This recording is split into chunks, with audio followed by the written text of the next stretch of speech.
बिस्मिल्लाहिर्रहमानिर्रहीम। अस्सलाम वालेकुम। क्यूस्ट न्यूज़ के साथ मैं हूं सना हुसैन। चलते हैं खबर की जानिब। 9 मई मुकदमात में जमानत सुप्रीम कोर्ट की अपीलों पर 4 माह में ट्रायल मुकम्मल करने की हदायत। सुप्रीम कोर्ट में 9 मई के मुलजमान की जमानत मनसूखी की अपीलों पर समाअत हुई। अदालत ने पंजाब हुकूमत की अपीलें 4 माह में ट्रायल मुकम्मल करने की हदायत के साथ निपटा दी। वकील समीर कोसा ने कहा है कि खदीजा शाह के एक केस में अदालत ने ऐसा ही हुक्म दिया। खदीजा शाह पर मज़ीद 3 मुकदमात भी दर्ज हैं।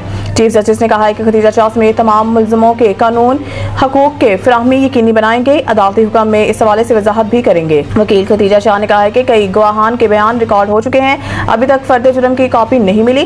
ट्रायल कोर्ट की आज़ादी को भी यकीनी बनाया जाए। वकील समीर खोसा ने कहा है कि ATC सरगोदा के जज ने इस हवाले से हाई कोर्ट को खत भी लिखा था।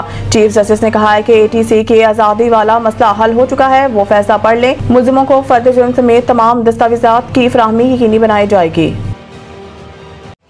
गवर्नर स्टेट बैंक ने आइंदा माह से महंगाई बढ़ने का अंदिया दे दिया है। Governor State Bank of Pakistan Jamil Ahmed Khan ने कहा है कि वाशिंगटन में आलमी मालियाती फंड की 2 हफ्ते तक जारी रहने वाली स्प्रिंग मीटिंग्स की वजह से IMF की जानिब से पाकिस्तान को कर्ज की अगली किस्त मौसूल होने में ताखीर हो सकती है, जबकि आइंदा माह से अफरात ज़र में इजाफा हो सकता है। पाकिस्तान फाइनेंशियल लिटरेसी वीक की तकरीब से खिताब करते हुए इनका कहना था कि मुल्क में मालियाती शमूलियत बढ़ने के लिए इस हफ्ते में मुतअद्दिद सरगर्मियों का इनेकाद किया जाएगा। इन सरगर्मियों का मकसद मालियाती खिदमात के बारे में आगाही फराहम करने के साथ बाख्तियार बनाना है। दुनिया भर में मालियाती आगाही को अहमियत दी जा रही है। ममालिक मालियाती तालीम में भारी सरमायाकारी कर रहे हैं ताकि मईशत को मजबूत बना सके।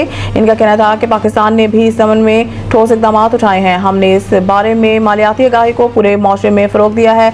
2015 से बालिग बैंक अकाउंट्स होल्डर की तादाद 16% से बढ़कर 64% पर आ गई है। नेशनल फाइनेंस लिटरेसी प्रोग्राम के तहत 3.2 मिलियन अफराद की तरबियत दी गई है। बलूचिस्तान में सासा को खुसूसी तरबियत दी गई। पाकिस्तान की अमेरिका को बरामदात में 8 माह के दौरान इजाफा रिकॉर्ड। रवा माली साल के पहले 8 माह में पाकिस्तान के अमेरिका को बरामदात 10.4% इजाफा रिकॉर्ड हुआ है। शुमाली अमेरिका को बरामदात 9.7% बढ़कर 4.2 अरब डॉलर तक पहुँच गई। SIFC के तहत बरामदात के फ़रोग़ के लिए साजगार माहौल की फराहमी से अमरीकी मार्केट में पाकिस्तानी मसनूआत की तलब में नुमाया बेहतरी आई है। इस अहम पेशरफ्त में पाकिस्तानी मजमूई बरामदात का 94% हिस्सा टेक्सटाइल और मलबूसात की बरामदात करार दिया गया है। अमेरिका को पाकिस्तानी बरामदात में इजाफे को ज़र मुबादला ज़खायर के लिए खुशाइंद करार दिया जा रहा है। SIFC के मावनत और हुकूमत की जानिब से तजारती पॉलिसी में इस्लाहात बरामदात में इजाफे की वजह करार दी गई है। SIFC के सहूलत कारी से बरामदात के शुबे की बहाली मईशत की पायदारी तरक्की के लिए मुस्बत पेशरफ्त है। जमीयत उलमाए इस्लाम फे के सरबराह मौलाना फजलुर रहमान ने पार्टी पॉलिसी के खिलाफ माइंस एंड मिनरल्स बिल की हमायत करने वालों से जवाब तलब कर लिया। तर्जुमान JUI असलम गौरी की जानिब से जारी बयान के मुताबिक पार्टी बलूचिस्तान असम्बली से पास माइंस एंड मिनरल्स बिल को मुस्तरद करती है। बिल के खिलाफ सेनेट में तहरीक अल्तवा जमा करा दी गई है। तर्जुमान JUI ने कहा कि बलूचिस्तान असम्बली में कुछ मेंबरान बिल के हमायत करना पार्टी पॉलिसी के खिलाफ वर्जी है। JUI सरबराह मौलाना फजलुर रहमान ने नोटिस ले लिया। असलम गौरी ने कहा कि मौलाना फजलुर रहमान ने सूबाई जमात को हमायत करने वाले अरकान असम्बली से जवाब तलब करने का हुक्म दे दिया।